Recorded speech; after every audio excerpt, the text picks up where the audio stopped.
Mesdames, Messieurs, bonsoir et bienvenue sur ma page Facebook pour ce nouveau live que certainement vous attendez nombreux.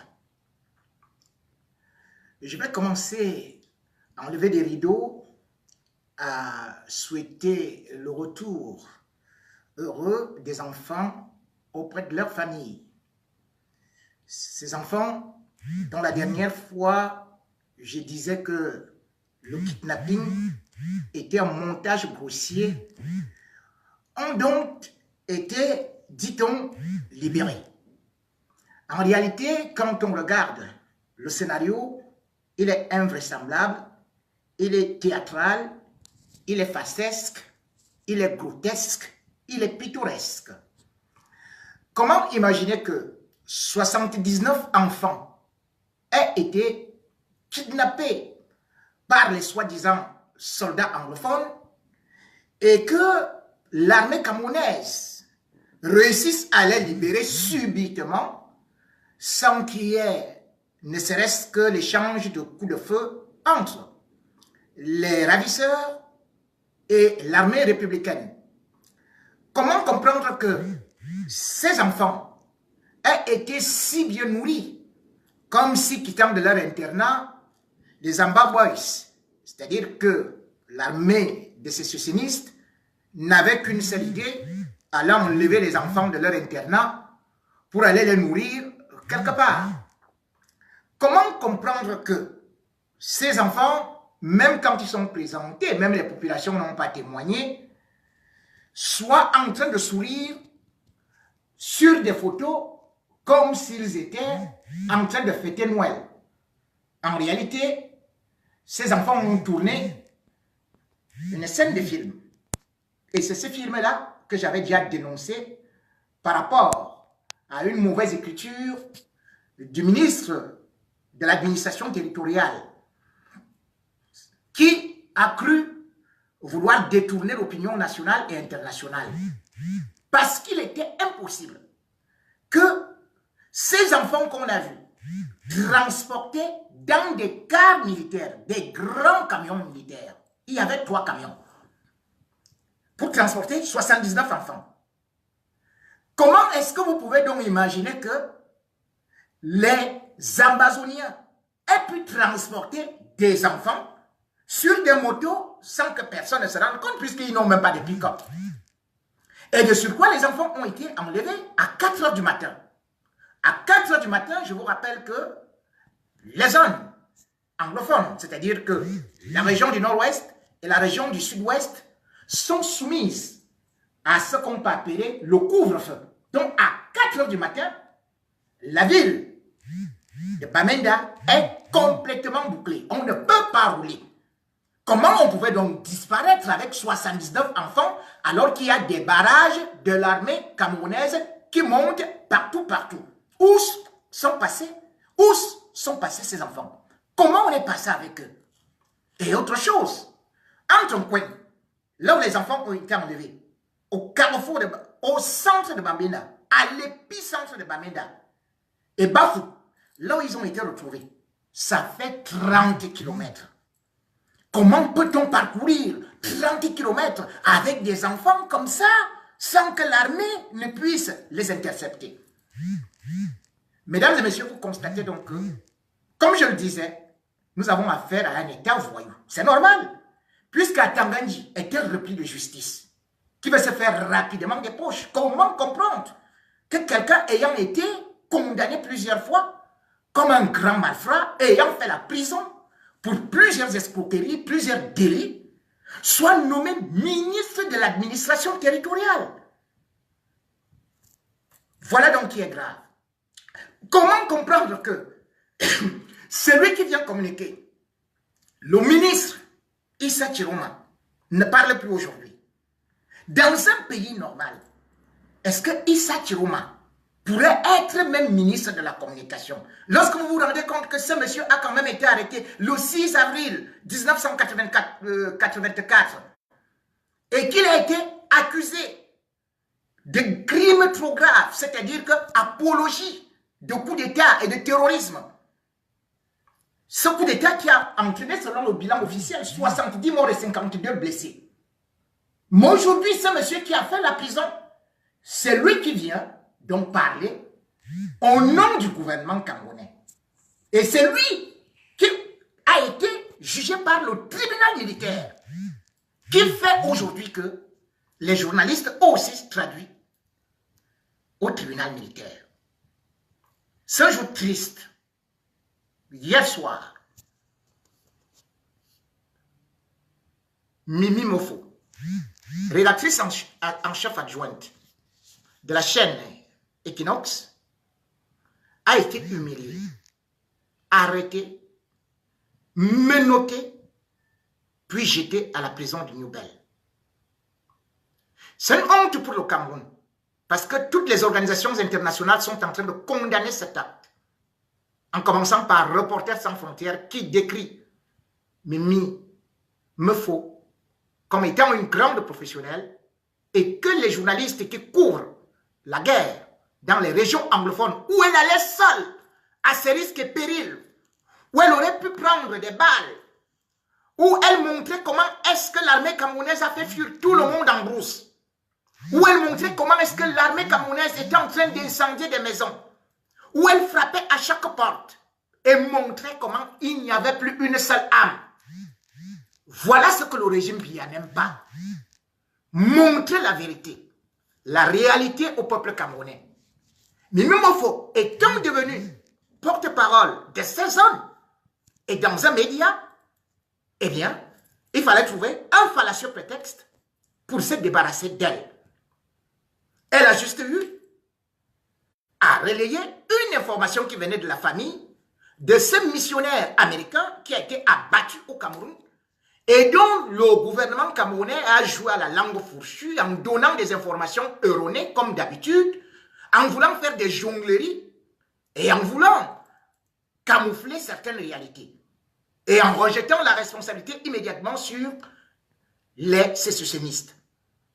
Or, après avoir eu une information de la famille, Mimi Mofo n'a fait que dire, transmettre que la famille de ce monsieur était en train de dire plutôt que c'est l'armée camerounaise qui a tiré. Et d'ailleurs, c'est à l'armée camerounaise de prouver qu'elle n'a pas tiré. C'est à l'État du Cameroun de prouver qu'il n'a pas tiré et jusqu'à présent ne l'a pas prouvé.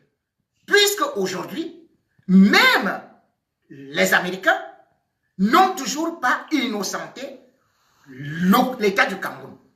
Par la suite, pour recouper l'information, elle a aussi dit que le régime refusait cette thèse.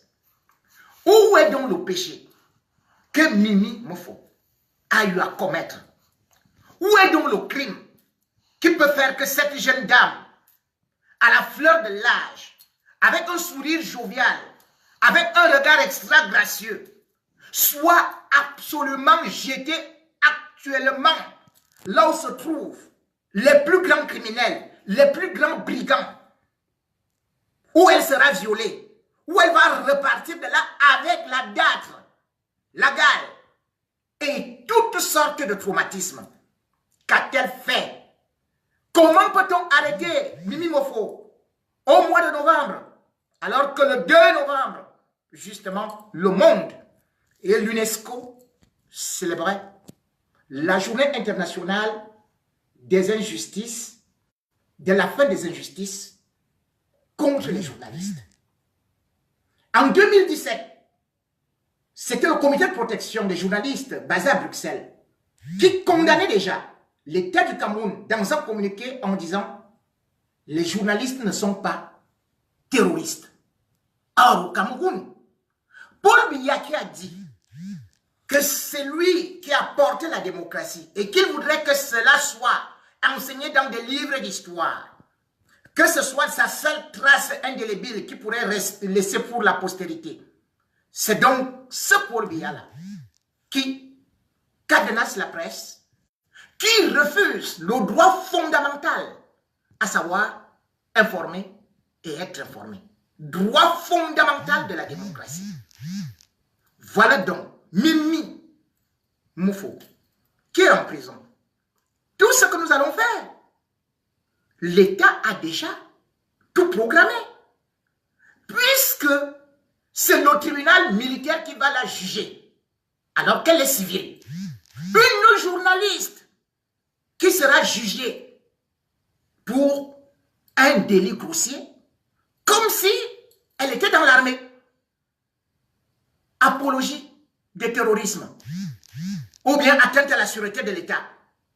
Mais Mimi Mofo, de cette petite main si frêle, qui ne savait tenir qu'un stylo, qui n'avait qu'une voix langoureuse pour bercer des gens qui, parfois, attendaient une information juste, qui pouvaient avoir ce regard macroscopique sur la société, qui pouvaient avoir ce recul pour pouvoir donner une information vraie, juste. C'est elle qui sera jugée par le tribunal militaire et sera condamnée à mort. Oui, elle sera condamnée à mort. Pourquoi?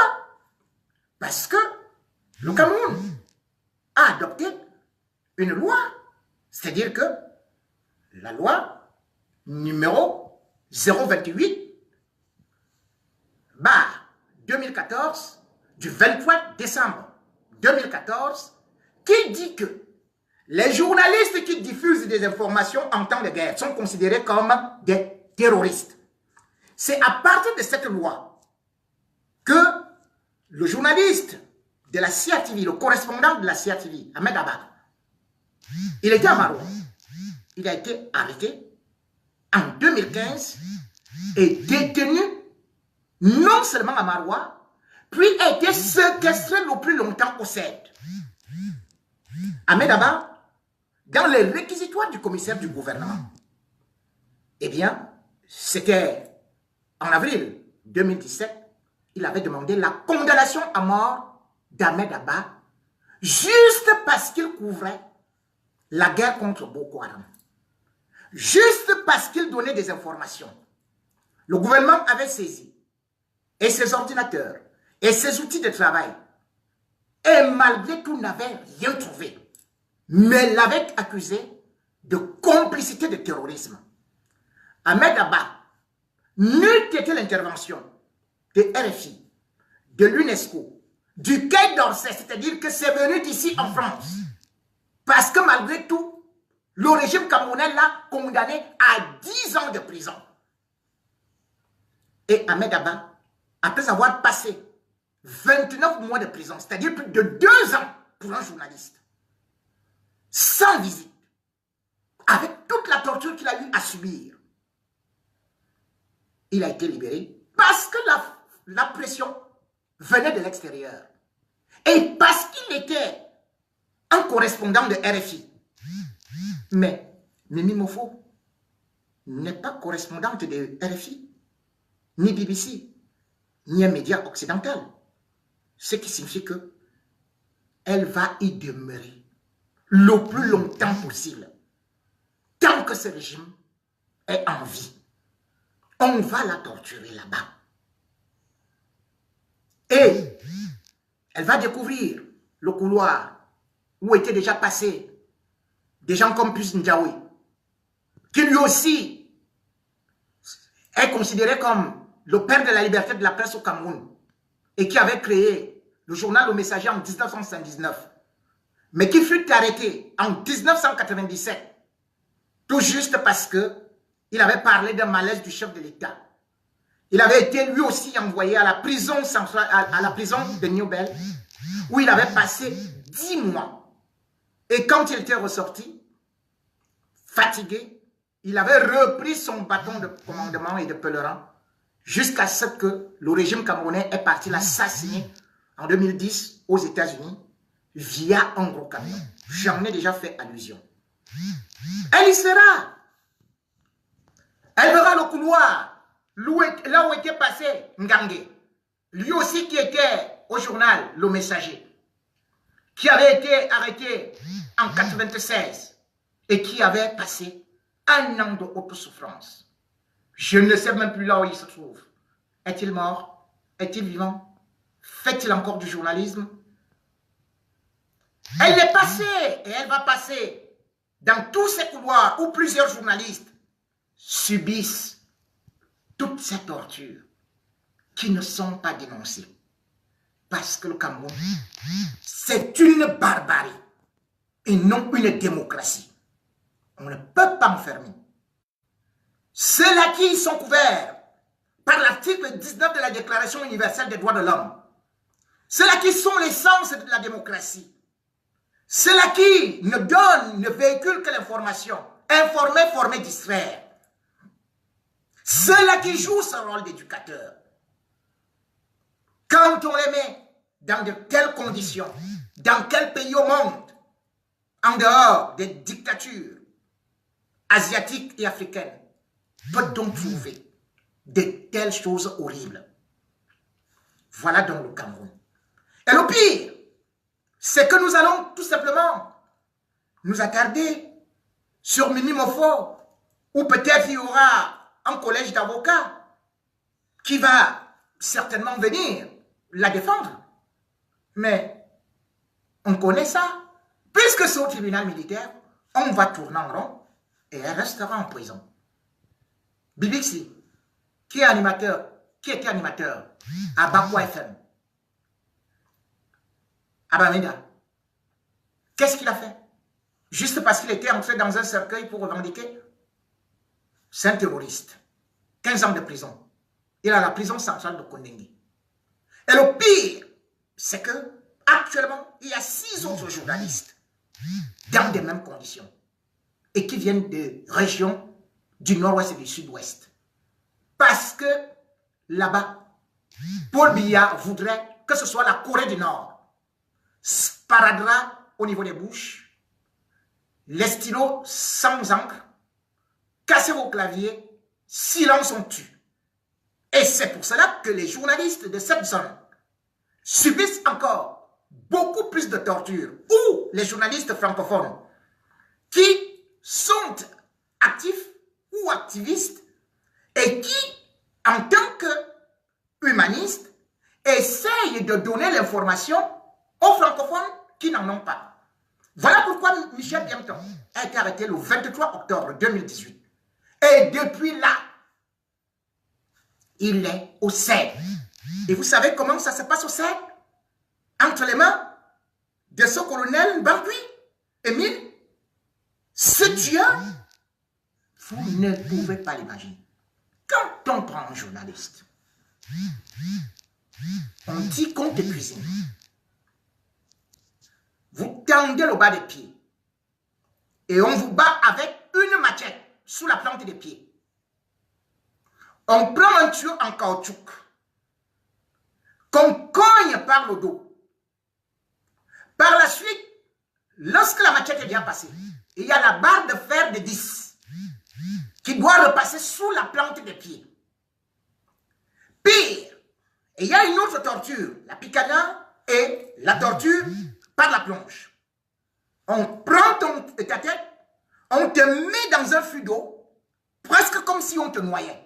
On t'enlève, on te remet, on t'enlève, on te remet. Et il y a une autre torture, plus grave, qu'on appelle la balançoire. C'est-à-dire, on passe d'un bureau à un autre, d'une table à une autre, et il y a une grosse barre qui est posée.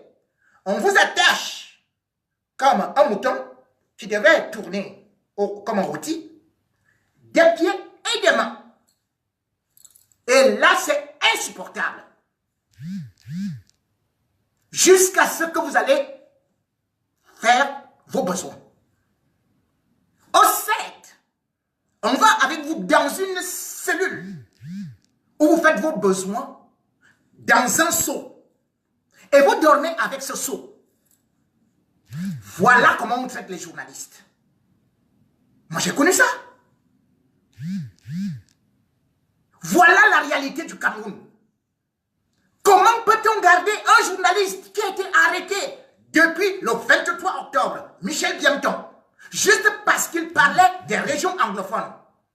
Et on est en train de le traiter. On est en train de le cuisiner. Ce garçon, je vous jure, en ce moment, c'est pire qu'un gibier. Oui. le directeur de publication de Voice of Voiceless. C'est un journal de langue anglaise qui sort dans des régions dans la région du sud-ouest. On l'avait arrêté à Bouya le 9 avril 2017. On est parti avec lui à la PJ à Yaoundé, à la police judiciaire. On l'a enfermé dans une cellule. Et qu'est-ce qu'on a fait de lui? On a pris les pinces avec lesquelles on a arraché 2 de ses ongles. Il aboyait, il criait. C'est comme s'il allait en prison. Que cette douleur immense, qu'il ne pouvait pas marcher, il a passé 55 jours en cellule pour se faire cuisiner comme un animal.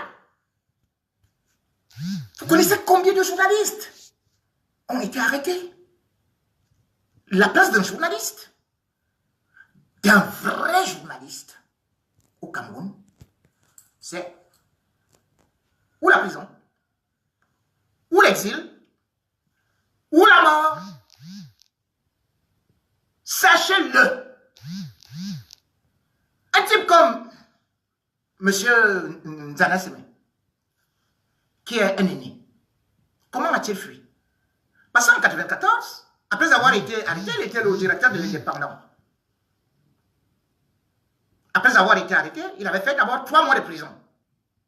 En 1995, on l'arrête encore, il fait 1 an de prison. Et on lui colle une amende d'1 million. Comme exactement Ahmed Abba a été libéré avec la bénédiction, je dis bien, l'intervention de la France. Mais malgré tout, Ahmed Abba a une amende de 84 000 €. Où est-ce qu'un journaliste va trouver 84 000 € pour payer l'État? Alors que lui, il a déjà fait 29 mois. Je dis bien 29 mois de prison. Et c'est lui qui paye encore l'État. Donc, comment Semenzana avait fait? Il était obligé de s'enfuir en passant par le Burkina Faso, puis revenir par le Nigeria avant de s'envoler. Autrement dit, sa tête était mise à prix. Et le plus grave dans tout ça, c'est quoi? C'est que on arrête des journalistes, on les enferme, les autres journalistes continuent comme si de rien n'était, travaillent en toute quiétude, ne disent presque rien, sous prétexte que, bon, écoutez, il a vraiment, moi je ne veux pas des problèmes. Quelle est cette corporation qui peut fonctionner comme ça? Moi, quand j'ai été arrêté, je n'ai même pas eu le communiqué du président du syndicat des journalistes au Cameroun. Le communiqué est venu plutôt de Reporters sans frontières. Le communiqué est venu des États-Unis. Le communiqué est venu de la Fédération internationale des droits de l'homme. Mais pas de celui-là. Et pourquoi? Parce que les journalistes au Cameroun, beaucoup sont des sardinards. Oui, ce n'est pas seulement les artistes. Il y a 2 types de journalistes. Les journalistes courageux et les journalistes sardinards. Sauf que les journalistes courageux, comme je l'ai dit, ils finissent toujours soit par être tués, comme j'ai parlé de Bibi Ngota qui a été tué en prison, comme j'ai parlé de Pius Ndiaye qui a été tué, comme même Charles Ateba Yenestar des médias qui a été tué, et comme bien d'autres qui ont été totalement éliminés ou empoisonnés. Comment comprendre? Donc, ce qu'on appelle journaliste sardinard. En réalité, par décret numéro 017 de 2002,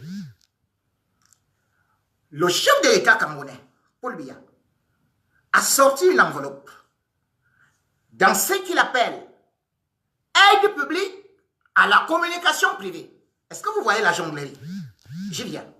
Cela veut dire que l'État camerounais finance ou fait semblant de financer les médias privés. Ce qui signifie que les patrons de ces médias, avec des journalistes, sont tenus par la corde. En 2016, cette aumône était de 250 millions. Mais en 2018, comme Biya devait passer son élection, truquer son hold-up électoral, l'aide publique à la communication privée a bondi. Ça allait à 600 millions de francs CFA. Et qu'est-ce qu'on fait avec ça? Ces 600 millions, ça se répartit comment? Parce que ça ne représente rien. Au Cameroun, il y a 200 titres de presse, la presse écrite. Il y a, au niveau des chaînes de télé, non, plutôt la radio, est à peu près à 200. Et puis, il y a les télés qui sont 30. Et qu'est-ce qu'on fait donc avec tous ces médias? On dit, voici l'enveloppe. Le ministre de la Communication vous appelle avec la presse cybernétique. Ceux qui sont sur Internet, sur Facebook. La condition, c'est quoi? Vous supportez le régime et on vous donne de l'argent. Vous ne supportez pas, on coupe. Et c'est ce qui se passe bas. Et on dit aux autres, il faut combattre les journalistes qui nous combattent.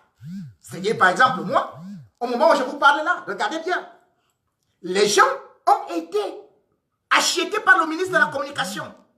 Lors des réunions officielles, ils sont partis toucher de l'argent pour créer le faux compte Facebook, pour nous insulter. Et qu'est-ce qu'ils vont dire? J'y reviens. Moi, quand j'étais au Cameroun, on m'a abordé. Oui. Non seulement le ministre de la Communication, le professeur Famandongo, est venu à la radio me dire que je devais défendre la cause du régime, mais au-delà de ça, il a envoyé ses 2 lieutenants, dont j'étais les noms, pour que j'aille émarger au ministère de la Culture. Je suis arrivé là-bas, on m'a brandi de l'argent que je n'ai jamais touché. D'autant plus qu'ils disent qu'au moment où tu touches, tu dois aussi partager ça avec les conseillers. J'ai dit, je ne suis qu'un directeur de radio. Et je ne voudrais pas toucher à cet argent. Si vous voulez, vous allez le verser à mon patron. Et c'est comme ça que je suis parti. Je n'ai pas été acheté. Et c'est ça leur problème. C'est ça leur difficulté. Acheter des journalistes. Acheter, les mettre sous la ferrule. Pour qu'ils deviennent, ils se transforment en griots. Et c'est ces journalistes-là qui, vous allez voir, ils font semblant d'être des patriotes. Ils font semblant de vous réciter des choses qu'ils ne maîtrisent pas. Ils disent que c'est eux qui vous donnent la vraie information. Ils vous disent qu'ils sont sortis des grandes écoles. Quelles écoles? Mais mon Dieu, je vous le dis, si la presse camerounaise était indépendante, si les journalistes étaient concernés, au moment où on arrête Mimi Mofo, au moment où on arrête Moforndon, le directeur de Voice of Voiceless, dont je vous ai parlé, qu'il a passé 55 jours à la PJ et qui se trouve actuellement à la prison centrale de Kondengui, avec tous les autres anglophones. Au moins ce jour, les syndicats, avec des journalistes, allaient dire, faisons radio morte, télévision morte, presse écrite morte. Le monde entier, au moins, allait comprendre la solidarité. Mais comme d'habitude, chacun mange dans son plat. Et ceux qui font leur travail, c'est eux qui sont dénigrés. C'est eux qui sont combattus. C'est eux qui sont insultés. Et c'est eux qu'on traite de PD. Oui. Voilà ce que ils vous disent. Regardez. Au Cameroun, une certaine presse, une chaîne de télévision a diffusé la mort d'Ali Bongo. Elle n'a pas été sanctionnée. La même chaîne de télévision a diffusé, a publié des images incroyables d'un homme politique, je crois le professeur Vincent Fouda, Sosten Fouda. Mais qu'est-ce qu'on a fait de cette télé? Publier la nudité? Non. Cette même télé a eu à faire l'apologie et continue à le faire, du tribalisme, du génocide, traitant les anglophones de rats et consorts et tout et tout et tout. Qu'a-t-on fait de cette télé? Vous allez me dire, aujourd'hui, peut-être c'est une bonne chaîne de télé. Si moi, j'étais achetable, j'allais travailler dans cette chaîne de télé. J'allais diriger cette chaîne. Je vous le révèle. Pourquoi? Parce que lorsque Famundongo, le 22 septembre, appelle M. Siantou qu'il faut suspendre Jipo Remingono, j'étais là. Sinon, je ferme votre radio demain. C'est moi qui ai dit à mon patron, je me sacrifie parce qu'il faut sauver ces enfants et ces jeunes qui font un travail formidable. Quand la barre brûle, il faut la couper pour sauver la tête. C'est comme ça que j'ai été suspendu à vie.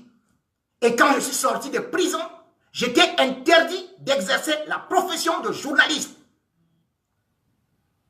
Mais, après, j'ai reçu l'appel de M. Belinga à Mougou. Jean-Pierre Amougou Belinga, oui, le patron de cette chaîne, qui est un frère, qui est un ami. Je suis allé dans son bureau. Nous avons négocié, selon lui. Il m'a proposé la direction de sa radio. Et je lui ai dit, ok, sachant que moi, je savais déjà que je ne peux pas trahir M. Siantou.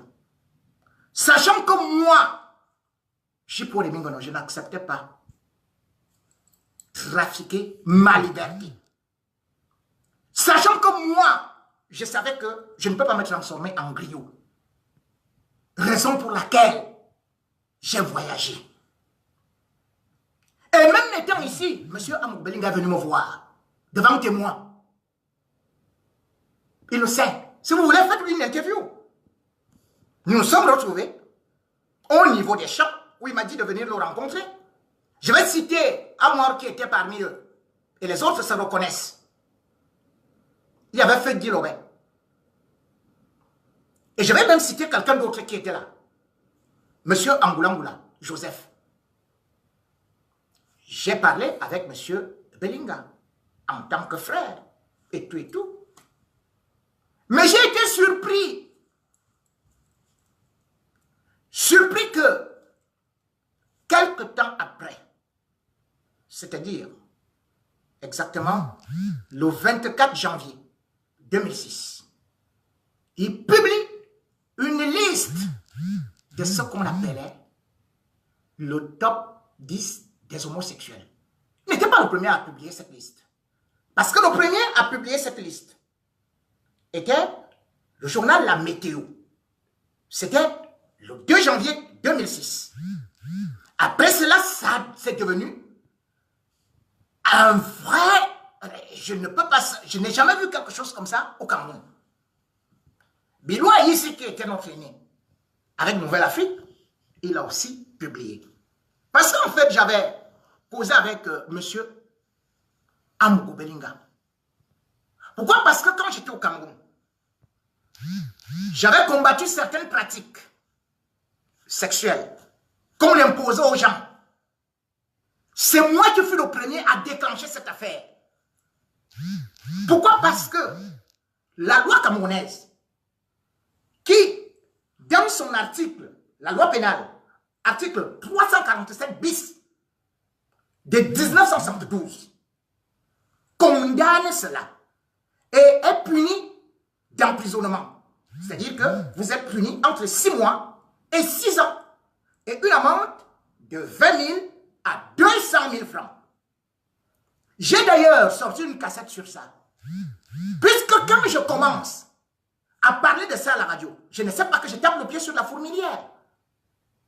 Pendant mes émissions, je vais citer un monsieur qui approche de Famon Ndongo et bam, ça prend le ministre de la Communication Famon Ndongo. C'est pour ça qu'il met l'artillerie lourde pour que je ne parle plus jamais à la radio. La cassette que j'ai sortie, les coups francs suspendus de la langue pendue, sont encore disponibles. MC Pop Music au Cameroun. Ces cassettes ont été saisies parce qu'on ne voulait pas connaître la vérité. Parce que je voulais sensibiliser la jeunesse qu'on était en train de tuer. L'autre qui faisait le même travail s'appelait Folie d'Iran. C'est pour ça que Folie d'Iran a été broyé. Parce qu'ils savent ce qu'ils font. J'ai sorti 2 journaux après. Tous ces journaux, alors que la loi du Cameroun dit, tu déposes juste une autorisation, après tu peux publier. Mes journaux ont été interdits au Cameroun, c'est-à-dire Koufran et Starmaniac, pour que à jamais je ne parle plus.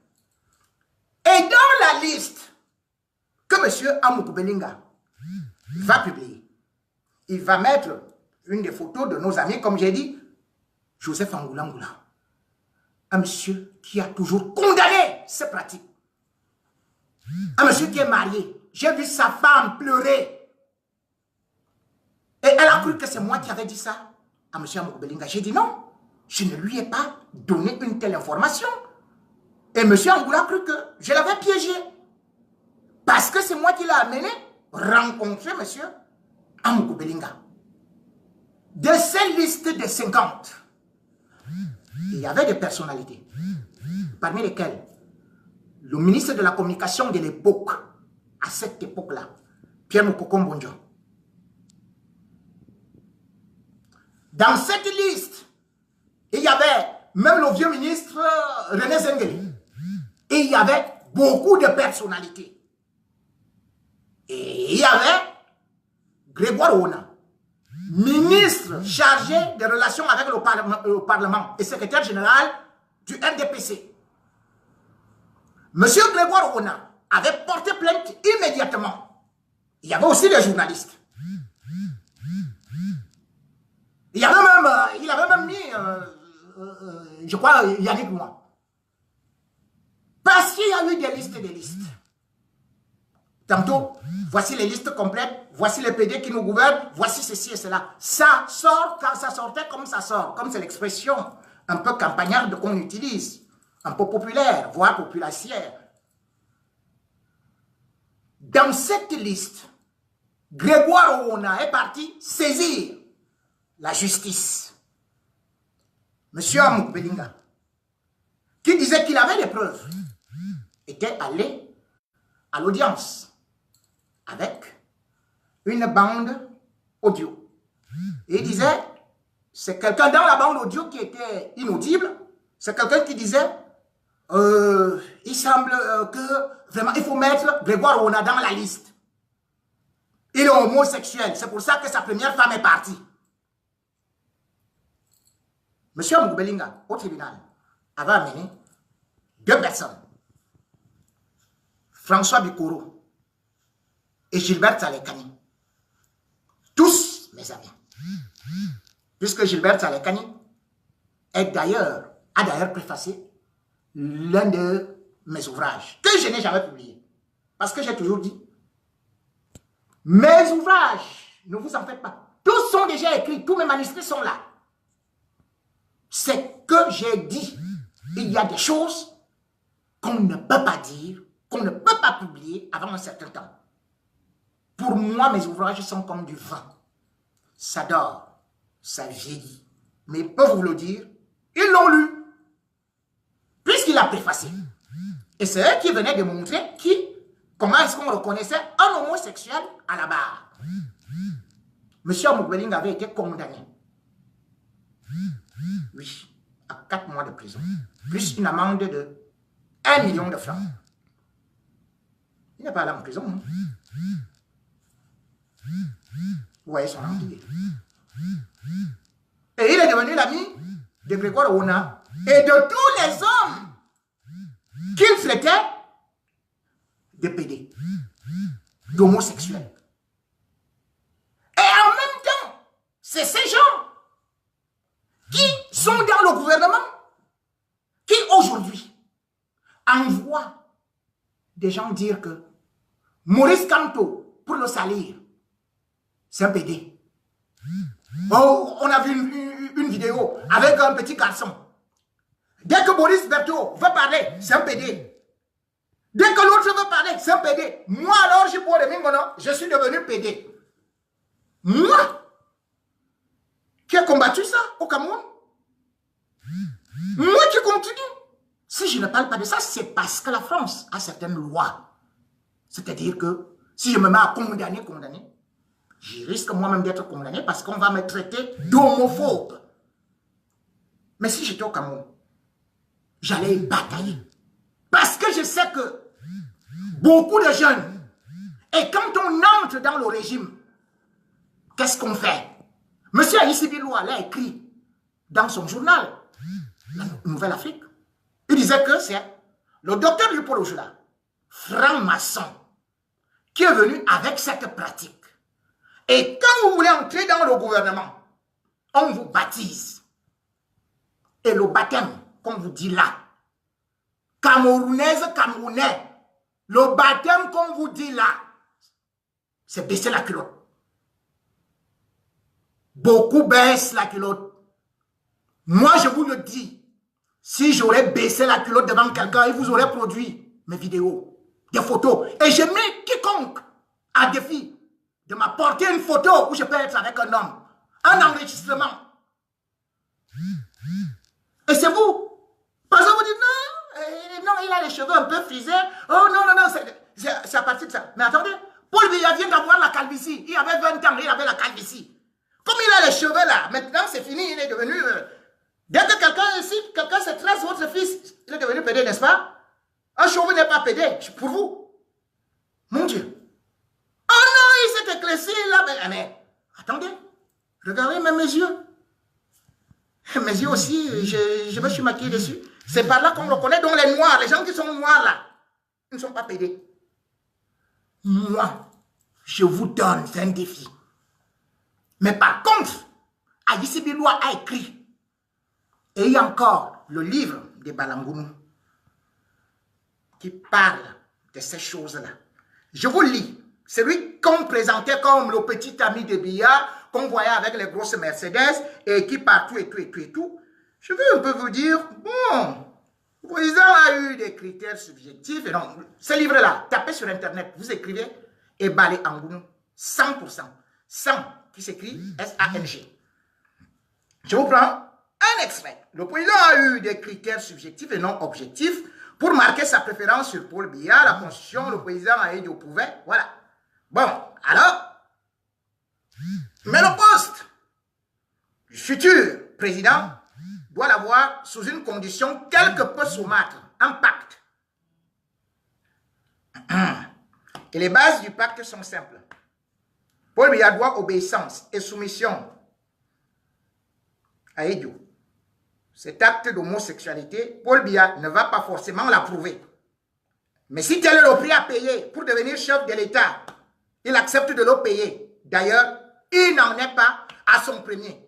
Déjà fils de catéchiste, il devait fatalement côtoyer et fréquenter les vieux prêtres missionnaires auxquels sa famille s'était liée. Nombre d'entre ceux-ci n'étaient pas indifférents à la beauté et aux allures féminines de l'adolescent, en sorte qu'il fut quelquefois victime des missionnaires pédophiles. Des scandales, plusieurs fois. C'est pas moi qui le dis. Monsieur Amougou Belinga a écrit qu'au sommet de l'État, les femmes s'aimaient entre elles. Monsieur Amougou Belinga a écrit qu'au sommet de l'État, les hommes s'aimaient entre eux. Et vous savez très bien que monsieur Amougou Belinga est très bien placé au sommet de l'État pour le dire. La preuve, sa télé ne peut jamais avoir un problème. Et moi, je vais donc vous dire, si moi j'étais PD, cela veut dire que M. Amougou Belinga qui me rencontrait à Paris, c'est qu'il est aussi PD. Cela veut dire que M. Bikoro qui était son témoin ce jour-là, qui démontrait avec Saleh Kani, alors que cela veut dire qu'ils sont des piliers. Mais sauf que moi, j'ai choisi depuis très longtemps, depuis plus de 20 ans, d'être marié. Je n'ai jamais passé un an de célibat. Vous allez dire que les autres sont aussi? Oui. Mais sauf que, je vais vous le dire, dans ce gouvernement, qu'est-ce qu'ils font? Ils se marient, régime monogamique, ils ne divorcent pas. Régime monogamique, hein? Il reprend une autre femme comme deuxième, et après ils se baladent, et ils font ce qu'on appelle le baptême. Les baptêmes se passent les week-ends. Et j'ai plusieurs témoignages que j'ai recueillis. Mais moi, ce n'est pas ça qui m'intéresse. Parce que les acrobaties, les libations, les foins de bas de chaussée, du dessous du ceinturon, ça ne m'intéresse pas. Les acrobaties matelassées ne sont pas ma spécialité. Surtout entre les gens de même sexe. Et je lance toujours un défi. Ne venez pas dire, PD, non. Apportez une seule photo, un enregistrement. Pour moi, je dis que ce soit homme ou ceci et cela.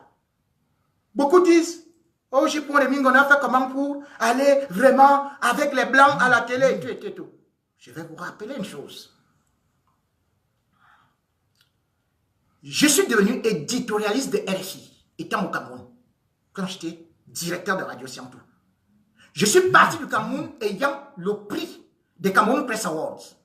Je suis parti du Cameroun ayant le prix du Comité de l'excellence africaine.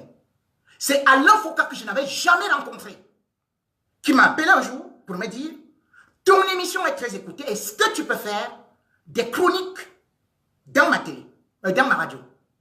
Je dis « Dans mon émission, voulais-je dire. » Je lui ai dit « C'est un honneur. » Puisqu'il y avait déjà un éditorialiste, Jean Atala, qui était à la CRTV, mais il est venu me solliciter. C'est comme ça que j'ai commencé à faire mes éditos au Cameroun pour RFI. Je touchais l'argent de RFI étant au Cameroun. Quand j'arrive en France et que je regagne la maison des journalistes, où d'ailleurs d'autres Camerounais y étaient, c'est la maison des journalistes où je faisais mes éditos. Dans l'œil du Sahel, c'est moi qui demande qu'on crée une radio en ligne. Je commence à faire mes éditos. Et c'est de là que ITélé va inviter les résidents de la maison des journalistes et d'autres à l'occasion de la journée internationale de la liberté de la presse. Je vais partir avec d'autres Camerounais qui y étaient. Nous sommes allés. On a demandé à chacun, soit ceux qui faisaient la revue de la presse, soit ceux qui faisaient ceci. Ils venaient de tous les pays. Moi, je devais passer au grand journal. Je suis passé au grand journal. J'ai impressionné la direction. Voilà pourquoi est-ce que ITélé me demande de revenir pour essayer de me tester. Je m'en vais faire le test, puisqu'il y avait tous les autres journalistes là. Et c'est de là qu'ils décident que je dois désormais passer dans l'émission « N'ayons pas peur des mots ». Je commence à ITélé dans l'émission « N'ayons pas peur des mots ». Et la Coupe du Monde arrive. Immédiatement. Moi, je devais aller en congé pour revenir pour l'émission « N'ayons pas peur des mots ». Mais c'est à partir de cet instant qu'on me dit que non, on voudrait que tu fasses aussi « N'ayons pas peur du foot » puisque l'émission se transforme en « N'ayons pas peur du foot ». C'est comme ça que je commence l'émission « N'ayons pas peur du foot » avec les Bachelot qui était ministre, avec Frédéric Saint-Sernin qui était le conseiller de Jacques Chirac. C'était un plateau uniquement de personnalités. Quand cette émission finit, c'est là où RTL m'appelle. RTL, c'est première radio de France. Ils disent qu'ils ont été impressionnés par mes interventions. Je commence en été. Il n'y avait jamais eu un noir à RTL. Même les vigiles de RTL sont blancs. Personne n'était passé à l'antenne qu'il était Camerounais qui venait de l'Afrique. Et c'est comme ça que je passe dans l'émission avec des éditorialistes français. Dans le cadre, on refait le monde. C'est comme ça que s'appelait l'émission. Quand l'émission On refait le monde est en train de vouloir s'achever, parce que les vacances sont en train de finir, c'est RMC qui m'appelle. RMC me contacte pour dire, nous avons un contrat pour toi. Je vais à RMC, ils me disent, nous on a suivi tes interventions de foot au niveau de ITélé et on voudrait que tu travailles pour nous. C'est comme ça que je commence avec RMC. Pendant que je suis avec RMC, Thierry Roland, Christophe Paco m'écoutent et disent, mais il était chez nous, pourquoi on l'a laissé partir? Ils reviennent me chercher en doublant mon contrat. Voilà comment est-ce que je repars sur RTL. Que ce soit RTL, Direct 8, Europe 1, Canal+, j'ai fait toutes les grandes chaînes de la France. On ne peut pas faire des chaînes en montant les fesses. Autrement dit, vous voulez dire que mes fesses là, c'est le plus sucré du monde? Pourquoi les autres noirs ne les montrent pas? C'est ça qui va faire qu'avec les fesses, vous allez sortir la verbologie. C'est par mon style, par mon élégance verbale, par ma culture, par ma dextérité linguistique, par mon authenticité, par mon originalité. C'est pour ça que j'ai marqué les Français. C'est pour ça que j'ai été sollicité. Ce n'est pas avec des fesses. Ici, ce n'est pas promotion canapé. J'ai entendu une femme s'est levée pour dire, oh là là, je pourrais m'amener quelque part. Selon ce qu'on m'a dit. À énergie. Mon talent était tellement énorme que on m'a accepté. Mais elle est venue me proposer le canapé. Et dans J.P. on n'a jamais travaillé à énergie. Jamais. De toutes les chaînes que je vous cite, je n'ai jamais travaillé à énergie. Deux, si j'amène une femme donc à énergie, mais puisque je ne suis pas directeur et qu'on reconnaît ton talent, mais on te prend. Et pourquoi avant moi, on ne t'avait pas pris? Pourquoi après moi, on ne te prend pas? C'est moi Macron, c'est moi Sarkozy, c'est moi Chirac. Même eux ne peuvent pas interdire à une chaîne de radio, de télé, de ne pas recruter quelqu'un qui a un talent. Et puis énergie, moi je ne suis pas comédien ou comédienne. Moi je suis éditorialiste. En France, j'ai obtenu le prix Marcel Anselme. Depuis que je suis en France, je suis toujours nominé parmi les micros d'or. Ici, ça ne rigole pas. Quand on sort de l'école, venez avec vos diplômes de journaliste, demandez à ceux qui sont ici. Vous sortez avec vos diplômes du Cameroun. Jamais vous ne serez même balayeur d'une radio. Ce n'est pas une malédiction, mais prouvez-moi, dites-moi ceux qui sont venus du Cameroun, d'Afrique et l'ont été. Si vous voyez à Maubé-Mévéké, à l'Infoca, ils ont fait leurs études ici, ils ont commencé ici. Ils ne sont pas venus d'Afrique pour venir se faire engager ici. Et même en France, vous sortez d'une école de journalisme, les statistiques sont claires. Sur 100 journalistes, autres 5 sortis de l'école seront recrutés. C'est la haute concurrence, c'est l'efficacité. Ce n'est pas la promotion canapé comme au Cameroun. Ce n'est pas la CRTV. Et même quand j'étais au Cameroun, quelle promotion canapé je pouvais faire? Je suis heureux d'avoir laissé, comme dit un proverbe africain, l'éléphant s'en va en laissant ses empreintes de pas. Je suis heureux aujourd'hui que Cyril Bojiko soit propriétaire d'une radio à Douala. Mais il est passé par moi. Je lui ai demandé le canapé. Je suis très content que M. Polycarpe Pessomba, quand il venait, il avait commencé par le rap. Aujourd'hui, c'est un excellent journaliste. C'est moi qui ai pris M. Polycarpe Pessomba. Et il est correspondant de RFI au Cameroun, propriétaire de radio. Les Albert Lodou Yondieu, qui sont dans des médias là-bas, grand talent, le Boubangomna. Mais tous, la quasi-totalité des journalistes vont vous dire, ce monsieur, vous pouvez lui dire tout. Il n'a jamais dit à chacun d'entre nous, tu es de quelle tribu? Tu me donnes quoi? Tu me donnes quel argent? Allez, au lit. Pourquoi?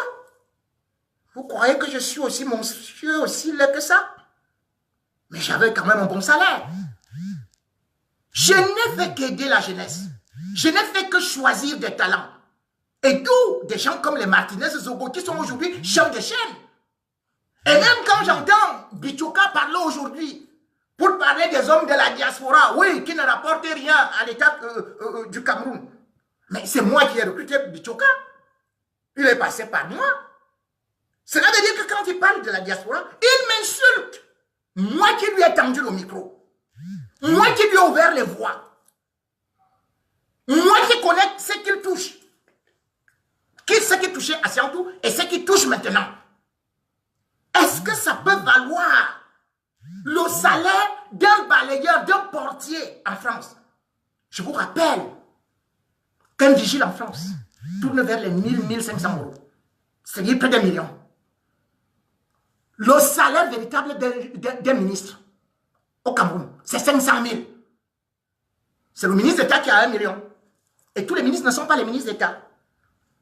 Comment quelqu'un peut parler de quelqu'un de la diaspora? Vous connaissez ce qu'on appelle un sans-papier? Donc moi, je suis content de ces journalistes qui se sont bien débrouillés, qui me font honneur. Parce que quand je reste, je regarde les Laura Dave. Je me souviens le premier jour quand Laura Dave est venue. Je me souviens du premier jour lorsque tel autre, Martinez, est venu. Je me souviens du premier jour où Ludovic Onana s'est présenté à moi. Je me souviens du premier jour où j'ai vu Martin Désiré Bouta. Je me souviens du premier jour où Jean-Claude Ngué est venu. Je me souviens du premier jour où Benjamin Foudefa est venu. Voilà les gens à qui j'ai donné. Je sais pas, vous me parlez de quelle promotion canapé? Hein? Quelqu'un prend pour se faire un nom derrière moi. Moi, je ne voudrais pas insulter des gens. Et même les animateurs de cabaret qui n'ont pas pu travailler même dans une petite radio. Ils viennent en Europe, ils se mettent à parler de Jipo de Bingom. Mais vous avez donc une seule insulte sur moi. Un PD. Mais, mon Dieu, mais votre régime, c'est Amouk Belinga qui a écrit que c'est des PD et je ne faisais pas partie de la liste. Allez chez MC Pop, si c'est encore ouvert, demandez les cassettes, que c'est moi qui combattais ça. Dès que vous voyez quelqu'un comme ça, vous dites, non, il a un peu changé. Mais mon Dieu, quand j'étais au Cameroun, je pesais combien? 45 kilos. 45 kilos. Et je m'appelais le Lucky Luke du micro. À cause de quoi? La mauvaise vie. Même comme j'étais directeur, j'avais trop de charges. Le soleil me brûlait. Mais je suis en France. Je ne peux pas vous mentir. Je vis bien. C'est pour ça que j'ai plus de 80 kilos. Donc vous allez dire que non, comme il a 80 kilos là, c'est certainement parce que les PD ne sont plus... Non, attendez, s'il était maigre, ça allait être quoi? Je vous ai dit, j'attends tout un chacun d'entre vous. Je voudrais que quelqu'un vienne témoigner, pas avec un faux profil, hein. Il dit, oui, je suis un homme. Ou même un homme qui m'a dragué, si même un homme peut me draguer, qu'il se présente. Que quelqu'un du régime ouvre sa bouche. Je vous dis, un homme qui parle fort comme moi ne peut pas. Parce que si je le fais, immédiatement, il balance les photos dans les réseaux sociaux. Immédiatement, il balance à Vision 4. C'est là où ils m'ont toujours attendu et je n'y vais jamais.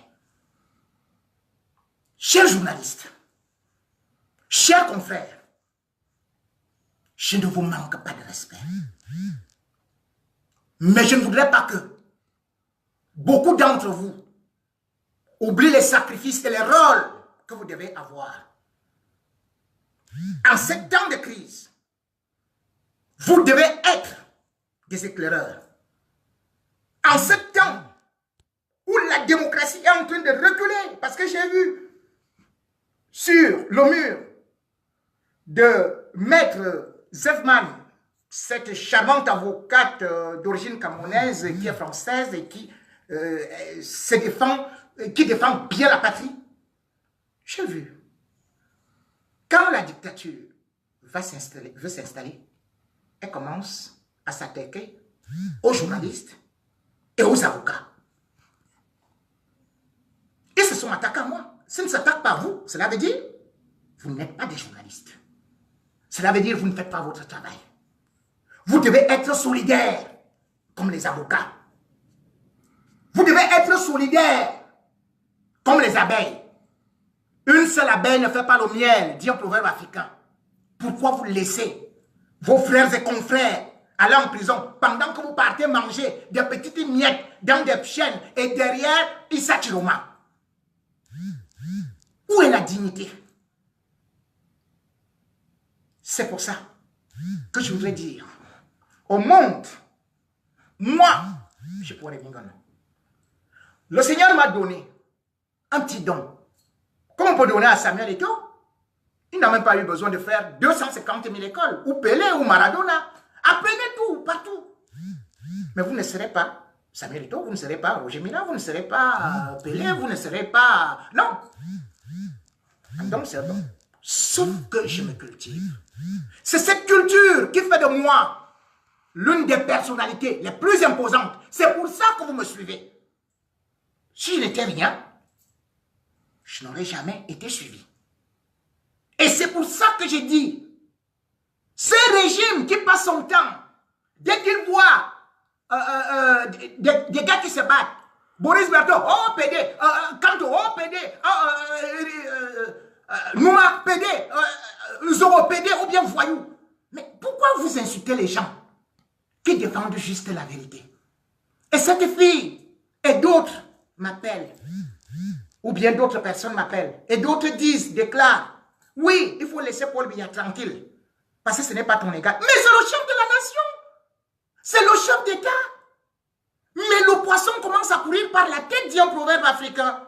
Comment vous voulez que je n'interpelle pas un chef d'État dont le pays est appauvri, qui est en pleine guerre? Et vous me dites qu'il faut que je sois seulement solidaire parce que je suis Betty? C'est quel langage tribaliste ça? J'avais refusé ce langage au Cameroun. Quand Famon Dongo lui-même m'avait dit que les Bamileke sont en train de m'utiliser. Mais il ne savait pas que celui qui l'accompagnait et qui avait un nom Betty était un Bamileke. C'est les Famon Dongo, les Owona, qui ont commencé cette guerre-là parce qu'ils sont les pions de Biya pour le tribalisme.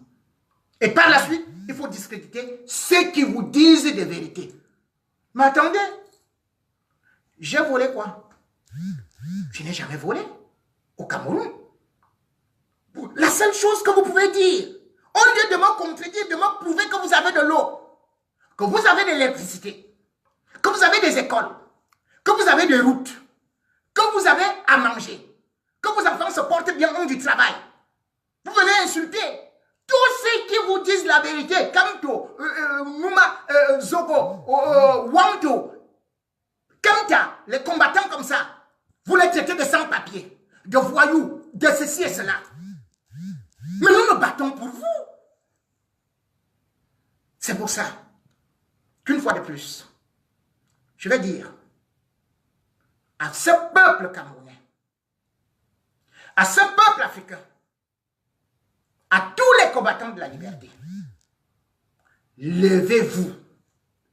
Paul Biya dit qu'il arrive en France. Nous, on ne vient pas au Cameroun. Il vient faire quoi ici? Chacun chez soi. Mais s'il vient en France, et même s'il ne vient pas, je vous invite, vous tous, à venir manifester sur la place de la République. Parce que nous devons crier ce hold up. Nous devons crier stop à cette République où la promotion se fait uniquement par derrière. Oui. Si ce n'est pas par derrière, ce n'est pas les sectes. Le prophète Tizédoua l'a dit. Vous les jeunes filles, quand ces vieillards-là, quand ces gens du régime vous invitent, ne prenez jamais du vin rouge avec eux. Le vin rouge qu'ils viennent avec, pendant ces cérémonies le week-end, ils injectent ça avec du sang. Dès que vous buvez, sachez que vous êtes déjà dans leur côté. Le satanisme. Je connais ça.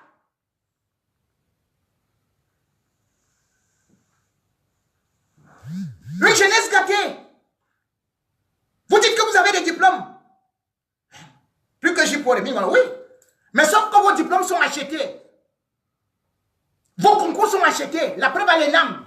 Vous avez vu que le major était un mort. Qui ignore qu'on achète tous les concours au Cameroun?